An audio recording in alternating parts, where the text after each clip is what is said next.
በስመ አብ ወወልድ ወመንፈስ ቅዱስ አሐዱ አምላክ አሜን።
ኢየሱስ ክርስቶስ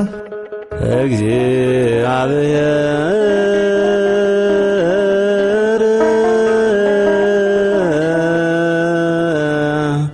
ምስለ ኩልክሙ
ማቴዎስ ቃለ ወልደ እግዚአብሔር ስብሐት ለከ ክርስቶስ እግዚእየ ወአምላክየ ኩሎ ጊዜ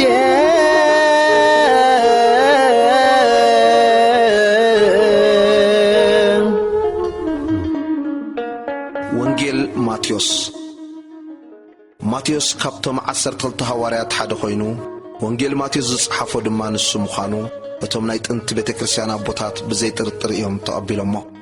ማቴዎስ ትርጉም ስሙ ናይ እግዚአብሔር ህያብ ማለት ክኸውን ከሎ ቀረጽ አካቢ መንባሩ ኢየሱስ ንኽስዕብ ስርሑ ዝገደፈ ሐዋርያ እዩ ነይሩ። ማቴዎስ ኣብ ወንጌል ማርቆስን ሉቃስን ለዊ ብዝብል ካልእ ስሙ እዩ ዝፍለጥ። አይሁድ ንዘመናት ተስፋ ገይሮሞ ዝጽበይዎ ዝነበሩ መራሒ ኢየሱስ ክርስቶስ ብነቢያት ዝተነግረ መሲሕ ቅቡእ እግዚአብሔር ንሱ እዩ።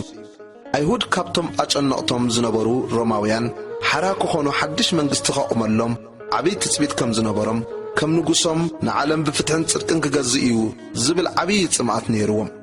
አይሁድ ኢየሱስ ከም ናይ እስራኤል ንጉስ እምበር ንኻልእ ኣይተጸበይዎን።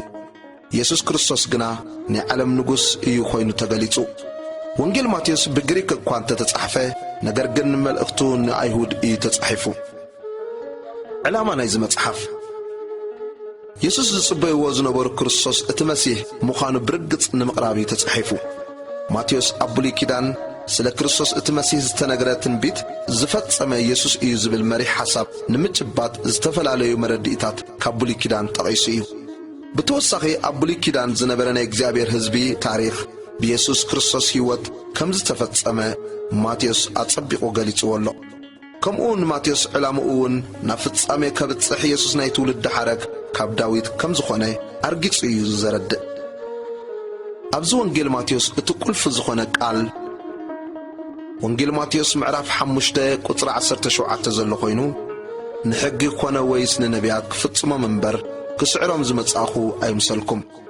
ሰማይን ምድርን ክሳዕ ዝሓልፍ ኩሉ ክሳዕ ዝፍጸም ካብ ሕጊስ የውጣ ወይስ ሓንቲ ሕንጣጥ ከም ዘይሓልፍ ብሓቂ ይብለኩም ኣለኹ። እንድሕር ደኣ ብምስትውዓል እዚ ወንጌል ማቴዎስ ኣንቢብናዮ ኮይንና መልእኽቲ ጽሩይ እዩ። ንሱ ድማ ብዛዕባ ኢየሱስ ክርስቶስ ናይ ነገሥታት ንጉሥ ናይ ጐይቶት ድማ ጐይታ እዩ። ኣብ ልዕሊ ናይ ጸልማት መንግሥቲ ሞትን ድማ ብዓወት ተገሊጹ እዩ። ኢየሱስ ክርስቶስ ናይ ሕይወትካ ጐይታን ንጉሥን ክትገብሮ ይዕድመካ ኣሎ።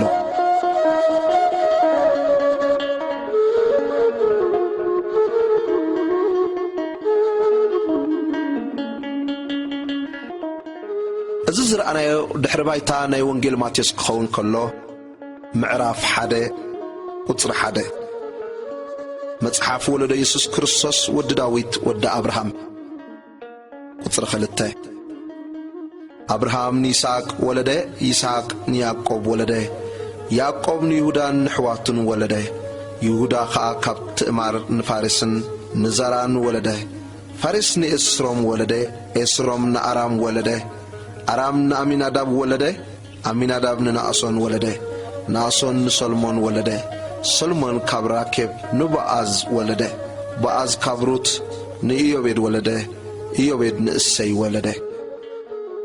ቁጽሪ 6 እሰይ ንንጉሥ ዳዊት ወለደ፣ ንጉሥ ዳዊት ካብ ሰበይቲ ኡርያ ንሰሎሞን ወለደ፣ ሰሎሞን ንሮብዓም ወለደ፣ ሮብዓም ንአብያ ወለደ፣ አብያ ንአሳ ወለደ፣ አሳ ንየሳፋጥ ወለደ፣ የሳፋጥ ንኢዮራም ወለደ፣ ኢዮራም ንአዝያ ወለደ፣ ኦዝያ ንኢያታም ወለደ፣ ኢያታም ንአካዝ ወለደ፣ አካዝ ንሕዝቅያስ ወለደ፣ ሕዝቅያስ ንምናሴ ወለደ፣ ምናሴ ንአሞን ወለደ፣ አሞን ዮስያስ ወለደ፣ ዮስያስ ካ ብዘመን ምርኮ ባቢሎን ንኢኮንያን ንሕዋቱን ወለደ። ቁጽሪ 12 ድሕሪ ምርኮ ባቢሎን ድማ ኢኮንያ ንስላቲኤል ወለደ፣ ስላቲኤል ንዝርባቤል ወለደ፣ ዝርባቤል ንአብዮድ ወለደ፣ አብዮድ ንኤልያቄም ወለደ፣ ኤልያቄም ንአዛር ወለደ፣ አዛር ንሳዶቅ ወለደ፣ ሳዶቅ ንአኪም ወለደ፣ አኪም ንኤልዮድ ወለደ፣ ኤልዮድ ንአልዓዛር ወለደ፣ አልዓዛር ንማታን ወለደ፣ ማታን ንያዕቆብ ወለደ፣ ያዕቆብ ንዮሴፍ ሕፂ ማርያም ወለደ፣ ካብኣ ድማ እቲ ክርስቶስ ዝበሃል ዘሎ ኢየሱስ ተወልደ። ቁጽሪ 17 እምበኣርሲ ኩሉ ወለዶ ካብ አብርሃም ክሳዕ ዳዊት 14 ወለዶ፣ ካብ ዳዊት ክሳዕ ምርኮ ባቢሎን 14 ወለዶ፣ ካብ ምርኮ ባቢሎን ክሳዕ ክርስቶስ ድማ 14 ወለዶ እዩ። ልደት ኢየሱስ ክርስቶስ ቁጽሪ 18 ልደት ኢየሱስ ክርስቶስ ከምዚ እዩ። ኣዲኡ ማርያም ንዮሴፍ ተሓጽያ ከላ ከይተራኸቡ ብመንፈስ ቅዱስ ጠኒሳ ተረኸበት። ዮሴፍ ሕጽያ ጻድቕ ሰብኣይ ነበረ እሞ ብሕቡእ ክሓድጋ ሓሰበ እምበር ክገልጻ ይፈተወን። ንሱ እዚ ክሓስብ ከሎ እነሆ መልአኽ እግዚኣብሔር ብሕልሚ ተራእዮ ከምዚ ኢሉ፣ ዮሴፍ ወዲ ዳዊት እቲ ሕጺትኻ ማርያም ጠኒሳቶ ዘላ ካብ መንፈስ ቅዱስ እዩ እሞ ንምውሳዳ ኣይትፍራህ። ወዲ ክትወልድ እያ፣ ንሱ ኸዓ ንህዝቡ ካብ ሓጢኣቶም ከድሕኖም እዩ እሞ ስሙ ኢየሱስ ክትሰምዮ ኢኻ። እዚ ኩሉ እቲ እግዚኣብሔር ብነቢይ ተዛርቦ ክፍጸም ኮነ። ከምዚ ዝብል እነሆ ድንግል ክትጠንስ ወድውን ክትወልድ እያ፣ ስሙ ኸዓ ኣማኑኤል ክብልዎ እዮም። ትርጉሙ ኣምላኽ ምሳና እዩ። ዮሴፍ ካብ ድቃሱ ተንስኡ መልአኽ እግዚኣብሔር ከም ዝኣዘዞ ገበረ። ንማርያም ሕፂቱ ወሰዳ በኽሪ ወዳ ክሳዕ እትወልድ ከዓ ኣይፈለጣን። ስሙ ድማ ኢየሱስ ሰመዮ።